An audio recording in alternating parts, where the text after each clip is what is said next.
tell you about my learning and my goals in writing, reading and maths. Please ask any questions.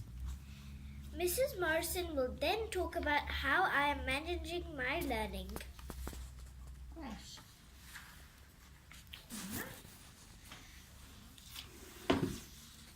Writing. What I can do well. I have good ideas and interesting vocabulary to include in my stories.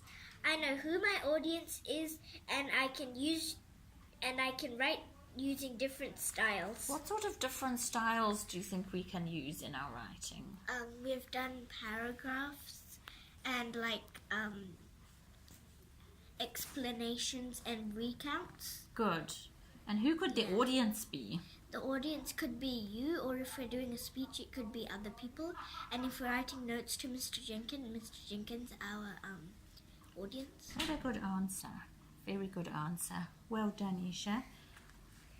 My next learning steps are to continue organizing my work into paragraphs, to edit my work, to check for errors in meaning, sentence construction and punctuation.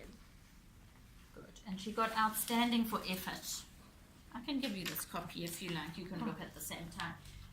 Yeah, outstanding effort, which is a good result. Yeah, okay. Reading. What I can do well. I can make connections with what I read and my own life. I enjoy reading for fun and for learning. My next learning steps are to look for the deeper meaning in stories. When I come to a word I don't understand, I will ask for help, reread the sentence, or look in a dictionary. She's got very good results for her reading. Oh, that's good. The meaning is also, it is much better. The last time I tested her, she got 8 out of 8. And that was quite a tricky story. Lots of the children only got 4 out of 8. So she did understand the story. I've just said, just keep thinking about the meaning, the deeper meaning, and also things like to give your opinion of a story and why. So you might say, ask her a question, why do you think she did that and why? What do you think about the issue? But I think she's pretty good at that anyway. So well done, Isha. Now look, we're not going to read all the maths because that's Mrs. Martin. Okay. That's her, and she's doing very well. So there's no problems with that. Yeah. So it's all good there. And you can read the key competencies. Key competencies. I can make sensible choices and manage myself. I show an interest in my school and I always try to do my best. My next learning steps are to listen more carefully and follow instructions accurately. To use ICT in various ways to communicate. Yeah, so the ICT is technology.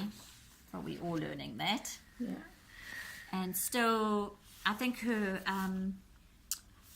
the instruction following is definitely better. Because remember, that was she sometimes comes and asks or just doesn't remember what she's been told, but I think there is an improvement. Every now and then she'll come and ask a question that I've just said, but it's a lot better. I think she is listening better and trying really hard to listen, and she's a very talented girl. I think she's going to do very well with everything she does. That's good. So very good. I wanted to show you her spelling. So we did a spelling test. We've done the Chanel test. So the beginning of the year, she was her spelling age is 8.1. I'd say, look, her writing for me is probably her weakest area. She could be a little bit higher than this because her age is 8.2. This is what I did last week. And her spelling age is 8.11. I mean, it's okay. What do you mean that? Like 8.2, 8.11? So, sorry, 8.2 months. Oh, so 8 years, 2 months. So she's 8 years and 2 months. And her